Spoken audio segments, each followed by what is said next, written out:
Hello everybody, I hope you are fine. This is novel grade 4. Jenny Rees, White Sargasso Sea. We have today symbolism. What do we mean by symbolism? Symbolism refers to objects that have symbolic significance or allegorical significance other than their literal meanings.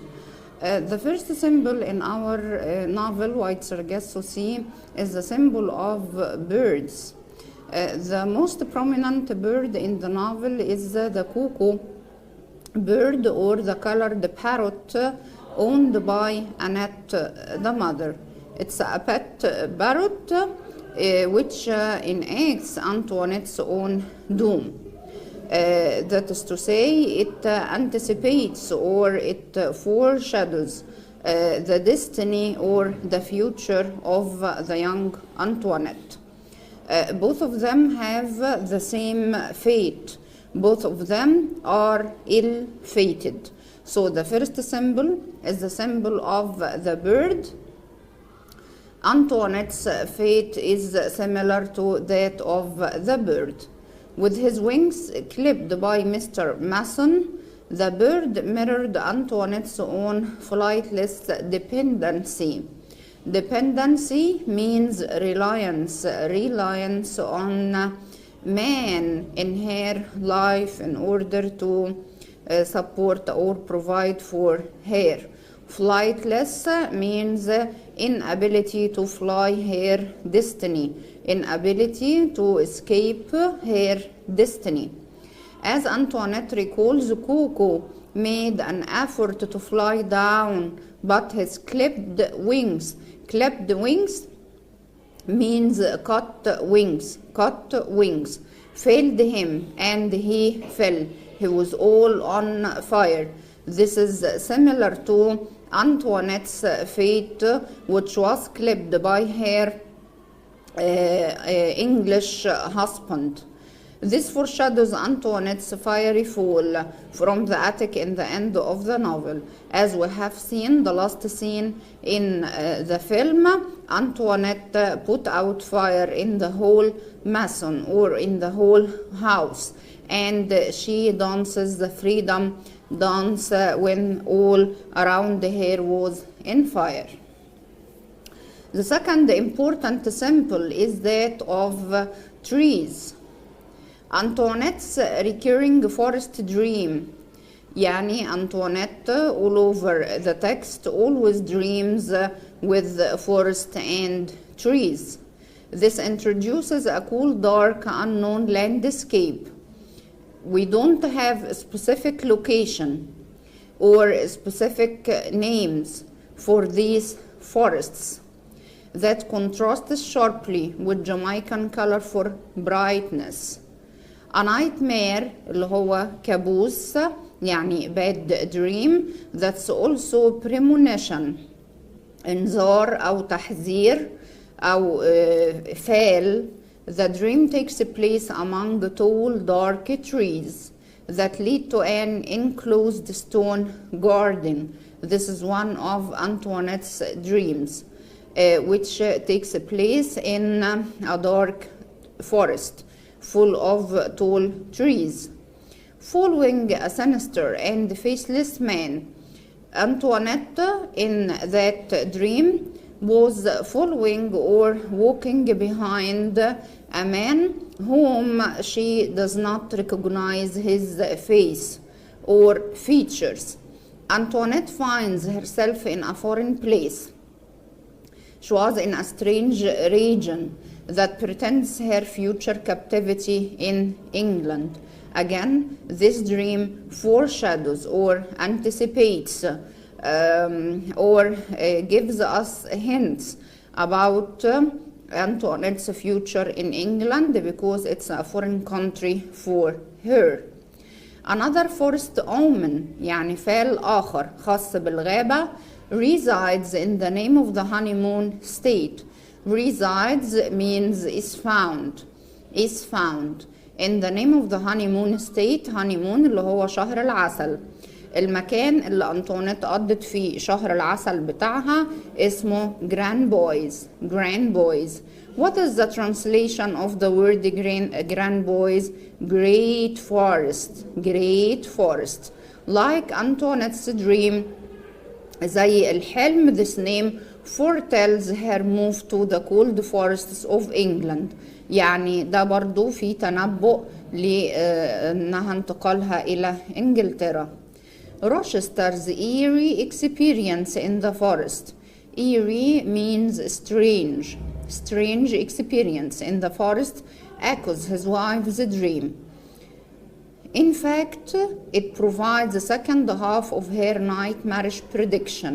Prediction اللي هو التنبؤ أو التوقعات. Nightmarish اللي هي مثل الكابوس. In the forest, he seems to be gazing upon the consequences of his own action.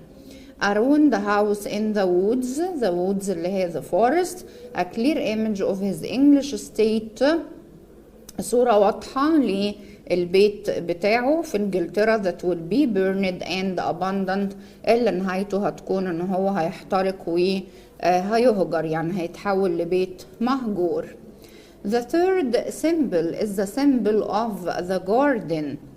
Antoinette compares the garden at Colibri. Colibri, the place where Antoinette spent her childhood in. During slavery time, Antoinette's family had a very beautiful garden which was compared to the biblical garden because of its beauty and excess.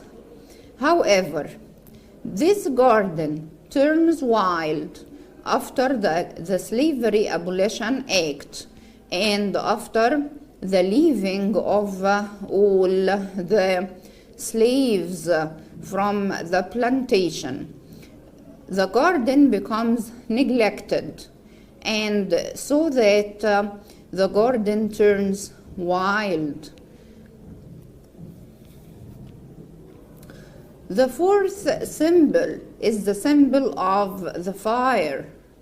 Fire inside this text is within and without, meaning that fire is both internal and external. Fire anticipates or symbolizes madness in white Sargasso Sea, which is intricately linked with images of hate, fire, and female sexuality. At the end of the novel, fire is liberating force. في نهاية التكست أو القصة الفاير كانت قوة تحرير، لأنها كانت النار بتاعة التحرير. هي ولعت في البيت اللي هي محبوسة فيه، البيت اللي هو رمز للسجن بتاعها. When the protagonist sets fire in Thornfield Hall، ده اسم القصر بتاع روشستر زوجها.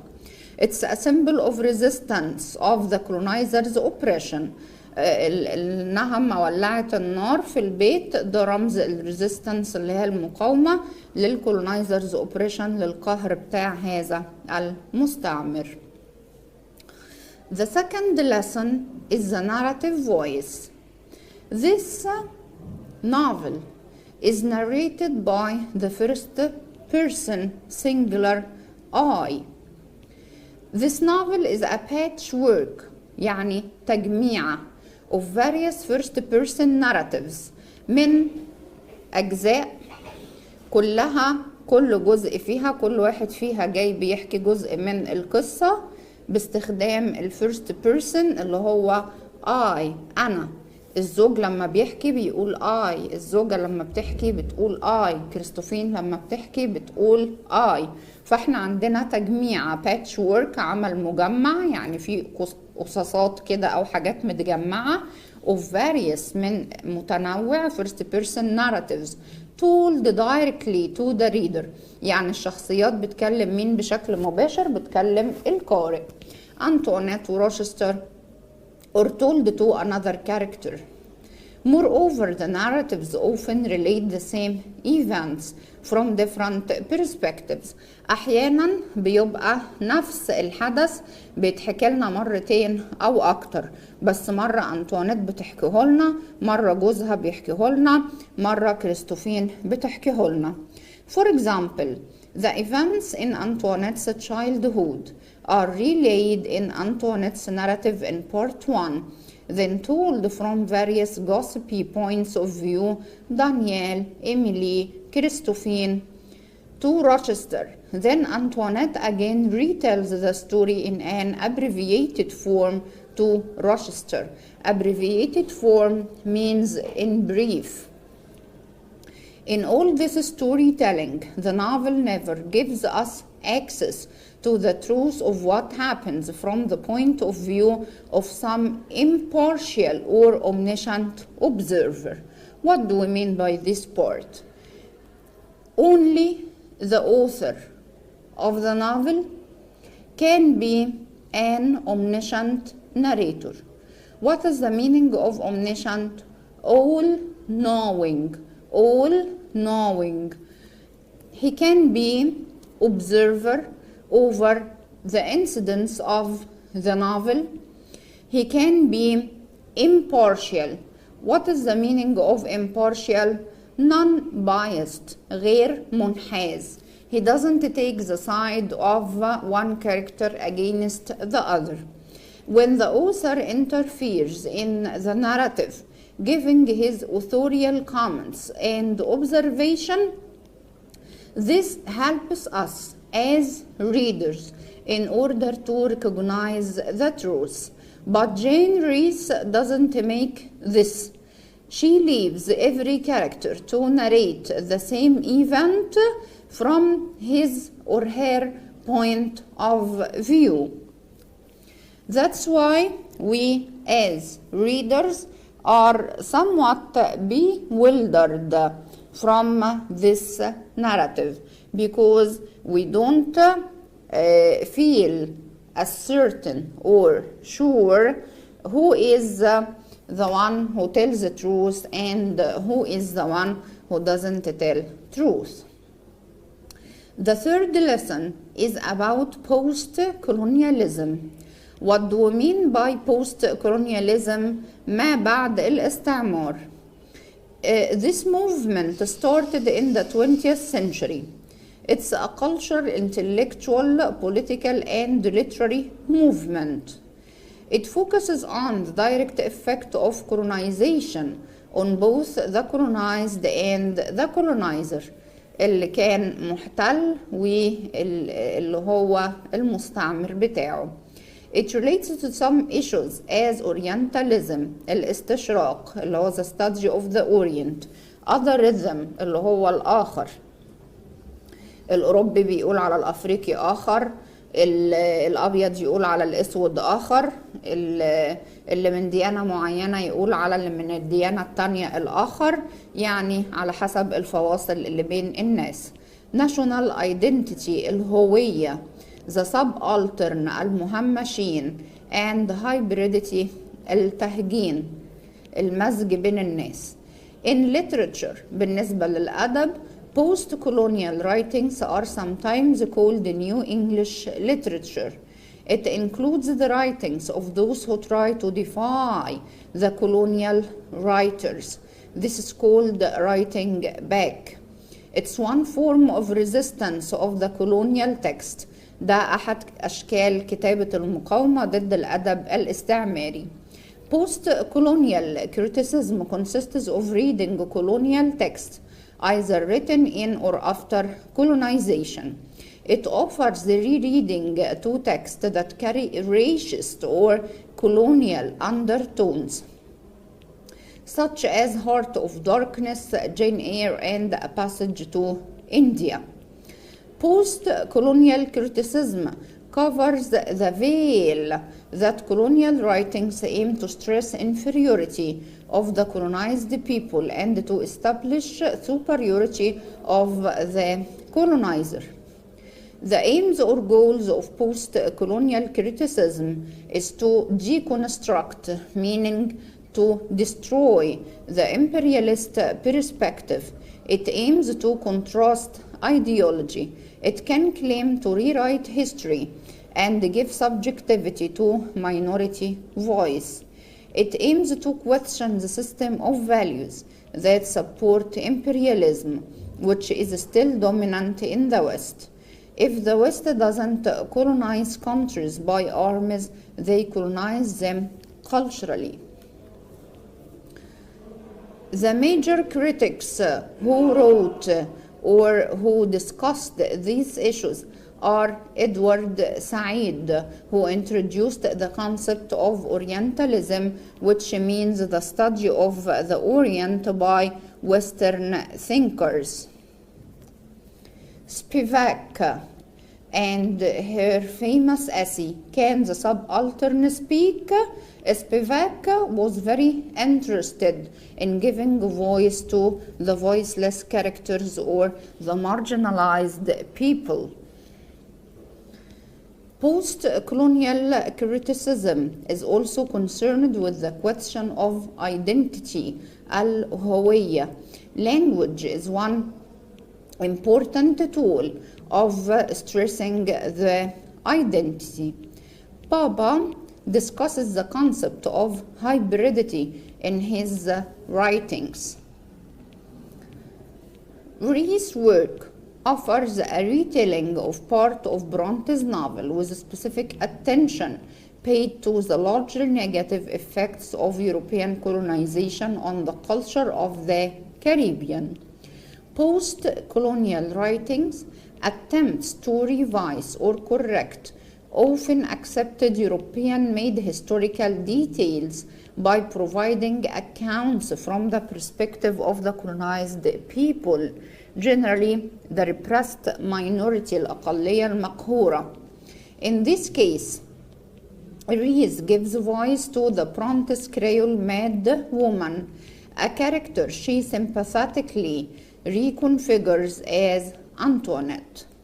By imagining Antoinette's history before being locked in the attic, Rees calls into question the racial characterization of her literary predecessor. In this vein, Antoinette's nameless English husband represents the powerful colonizer. The deconstruction of Thornfield Hall occurs in both novels. However, Rees epitomizes the fire as a liberating experience for Antoinette, as Thornfield Hall represents domestic ideas of Britishness. Actually, this is the end of our syllabus and our lecture. Perhaps this is the last online lecture we give you this semester. Wishing you the best of luck in your exams and wishing you the best of luck in your practical coming life. Thank you and goodbye.